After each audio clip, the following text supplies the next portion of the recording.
Biochemistry में पढ़ रहे थे, चैप्टर पढ़ रहा था एंजाइम, जो कि डी फार्मा फर्स्ट ईयर और बी फार्मा फर्स्ट ईयर में सेकंड सेमेस्टर में एक सब्जेक्ट है। और बी फार्मा में बात की जाए तो ये यूनिट नंबर 5 है। तो बायोकेमिस्ट्री का ऑलमोस्ट टॉपिक एंजाइम खत्म हो गया था। इसमें हम लोगों ने enzyme action, enzyme classification, enzyme का मैकेनिज्म एक्शन, इनहिबिशन सब कुछ पढ़ लिया है। ये लास्ट पिक्चर है, इसमें हम बात करेंगे कोएंजाइम की, कि व्हाट इज द कोएंजाइम।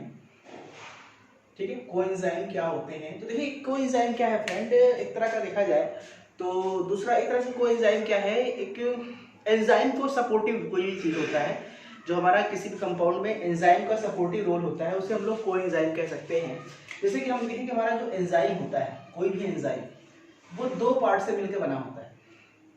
ठीक है, कोई भी एंजाइम जो होता है वो दो पार्ट से मिलकर बना होता है। एक होता है उसमें प्रोस्थेटिक ग्रुप, प्रोस्थेटिक ग्रुप, ठीक है, इसको हम लोग एपो पार्ट भी कहते हैं। और दूसरा वाला हमारा होता है नॉन प्रोस्थेटिक ग्रुप, इसको हम लोग एपो पार्ट भी कहते हैं, एपो पार्ट, इसे कहते हैं को पार्ट। ठीक है, ये चीज मान लीजिए कोई भी एंजाइम का जो स्ट्रक्चर होता है, आपको पता है अमीनो एसिड से मिल के बने होते हैं। तो किसी भी अमीनो एसिड या एंजाइम के रोल में देखा जाए तो उसके दो पार्ट्स होते हैं, किसी भी एंजाइम के दो पार्ट होते हैं, एक प्रोस्थेटिक ग्रुप, एक नॉन प्रोस्थेटिक ग्रुप। इसको एपो पार्ट कहते हैं, इसको को पार्ट कहते हैं। एपो पार्ट जो होता है वो बना होता है प्रोटीन का। ठीक है, एपो पार्ट बना होता है प्रोटीन का। आपको पता है कि amino acid protein, enzyme protein के बने होते हैं। तो उस प्रोटीन का एक्चुअल में जो एपो पार्ट है एंजाइम का, वो किसका बना है, प्रोटीन का। और जो ये को पार्ट है ये नॉन प्रोटीनियस होता है, यानी ये प्रोटीन के अलावा किसी और चीज के भी बने हो सकते हैं। ठीक है, ये किसी और चीज के, ये प्रोटीन के ही नॉन प्रोटीनियस पार्ट है। अच्छा, जो हमारा एंजाइम का मेन एक्शन होता है, वो एक्शन जो है वो किसके कारण आता है, वो उसका मोड ऑफ एक्शन जो है वो प्रोस्थेटिक ग्रुप के कारण आता है। ठीक है, किसी कारण, प्रोस्थेटिक ग्रुप के कारण उसका एक्शन आता है। यानी जो भी एंजाइम का एक्शन है, जो भी डाइजेशन कर रहा है, मेटाबॉलिज्म कर रहा है, जो भी रिस्पॉन्सिबल एक्शन है वो इसका है, एपो पार्ट का।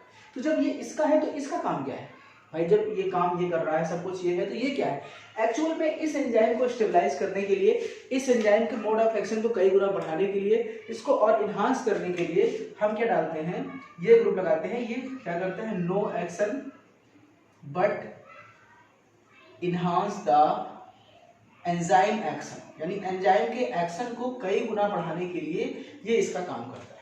ठीक है, जैसे कुछ सब्जी बनाइए तो सब्जी में जो सब्जियां पड़ रही हैं, आलू मटर टमाटर पनीर जो भी पड़ रहा है वो मेन पार्ट है, लेकिन उसमें जो मसाले डाल देने से सब्जी का टेस्ट कई गुना बढ़ जाता है, सब्जी का लेवल फ्लेवर बढ़ जाता है। तो मसाले क्या है, कोएंजाइम है, और ये क्या है, एपो एंजाइम। ठीक है, तो ये एपो पार्ट है, एपो एंजाइम, ये कोएंजाइम है। तो किसी भी देखा जाए तो कोएंजाइम की बात की जाए तो एक तरह का ये किसी भी एंजाइम का एपो क्या है, नॉन प्रोस्थेटिक ग्रुप है, नॉन प्रोटीनियस पार्ट है, जिसका अपना खुद का कोई भी एक्शन नहीं होता है, लेकिन ये आपके प्रो एंजाइम के, एपो एंजाइम के एक्शन को इनहांस करते हैं। तो ये आपको कॉन्सेप्ट क्लियर हो गया होगा कि कोएंजाइम क्या है। ठीक है, तो एंजाइम के दो पार्ट, तो यहाँ से हम साफ साफ देख सकते हैं, एक बार रिवाइज करें तो एंजाइम के दो part, prosthetic group, non prosthetic group.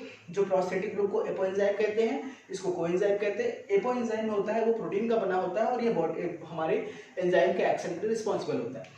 जो दूसरा ये नॉन प्रोटीन का बना होता है और ये एक्शन नहीं करता है, लेकिन ये एंजाइम के एक्टिविटीज को कई गुना इनहांस करता है। इसके कुछ एग्जांपल देख लो, जैसे NADH, ठीक है, NAD NADH प्लस, ये क्या होता है, निकोसिनामाइड एडेनिन डाइफॉस्फेट। ठीक है, ये क्या है, निकोसिनामाइड एडेनिन डाइफॉस्फेट। FAD होता है, ठीक है, फ्लेविन एडेनोसिन डाइफॉस्फेट, या FMN होता है। ठीक है, फ्लेविन मोनोन्यूक्लियोटाइड है, मोनोन्यूक्लियोटाइड ये हो गया। ये सब कुछ होते हैं कोएंजाइम Q, ठीक है, कोएंजाइम SH, कोएंजाइम SS थायो। ठीक है, ये सब कुछ एंजाइम्स हैं जो हमारे एंजाइम के कोएंजाइम के एग्जांपल हैं, जो एंजाइम के साथ लग करके उसके एक्शन को, उसकी एक्टिविटीज को कई गुना बढ़ाते हैं। तो बस ये टॉपिक रह गया था फ्रेंड। एक टॉपिक और था आइसो एंजाइम, तो मैं ऑलरेडी आपको पढ़ा चुका हूँ, पहले आपको लेक्चर बताया था कि आइसो एंजाइम क्या होते हैं, कि ढेर सारे अलग अलग एंजाइम्स हैं, they have different structure, different properties, different nature, but they have perform the same function. यानी सारे अलग अलग हैं लेकिन फंक्शन क्या है, वो सेम परफॉर्म। मैंने आपको एग्जांपल दिया था मिठाई और नमकीन वाला, याद होगा, तो वहां से आपने इसको पढ़ लिया ऑलरेडी। बस इसके एग्जांपल थे LDH, LDH1, LDH2 है ना, तो लैक्टोडिहाइड्रोजिनेज के सारे LDH1 से लेकर LDH5 तक के नोट्स ऑलरेडी आपको लिखना है। इसकी कुछ प्रॉपर्टीज लिखनी है, इसका यूज लिखना है, तो ऑलरेडी नोट्स पे है, उसको यहाँ एक्सप्लेन करने की कोई खास जरूरत नहीं है, वो ऑलरेडी नोट्स पे है।